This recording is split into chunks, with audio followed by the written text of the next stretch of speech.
You are looking at Julian's pronunciation guide, where we look at how to pronounce better some of the most mispronounced words in the world, like this other curious word. But how do you say what you're looking for today? The name of this city in Argentina, southern Patagonia.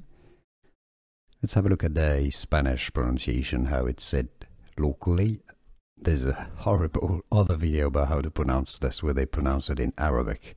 Anyhow, El Calafate, El Calafate, El Calafate is how it's said in Spanish. So in English you can say it as El Calafate, El Calafate, or like the Argentinians, El Calafate.